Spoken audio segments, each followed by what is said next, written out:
Hi hello అందరికీ నమస్తే. అందరు బాగున్నారా? తెలంగాణలో బతుకమ్మ దసరా ఇవి రెండు పండుగలు అతిపెద్ద పండుగలు.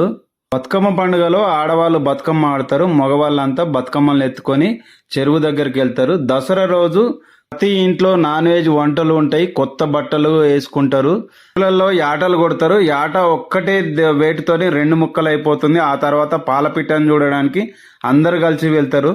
సాయంత్రం అందరు కలిసి జంబి చెట్టు దగ్గరికి వెళ్తారు. జంబి చెట్టు మీద ఆయుధాలు పెట్టిన తర్వాత పూజ చేసిన తర్వాత ఆకుని తీసుకుంటారు. జంబి ఆకునే తెలంగాణలో బంగారం అంటారు. ఒకరికొకరు పంచుకుంటూ అలాయ్ బలాయి తీసుకుంటారు. గజ్వేల్లో సాయంత్రం క్యాసారం రోడ్లో రామనాసురుని దహనం ఉంటుంది. అక్కడికి అందరము చేరుకున్నాము.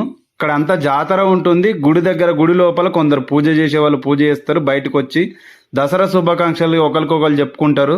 చూడండి ఎంత జనాభా ఉందో, ఇసుకేస్తే రాలనంత జనాభా. గజ్వేల్ చుట్టుపక్కల ఊర్లో అందరూ కూడా ఇక్కడికి చేరుకుంటారు. సాయంత్రం అందరు చేరుకున్న తర్వాత 7:30-8 గంటల టైంలో రామనాసురుని దహనం మొదలైంది. అందరూ చూడండి వీడియోలు తీసుకుంటున్నారు, అందరు చూస్తున్నారు. రావణాసురుని దహనంతో దసరా కంప్లీట్ అయిపోతుంది. అందరు తిరిగి ఇండ్లకి వెళ్ళిపోతారు. ఇది మా తెలంగాణ దసరా పండుగ, బతుకమ్మ పండుగ సెలబ్రేషన్. కామెంట్ చేయండి.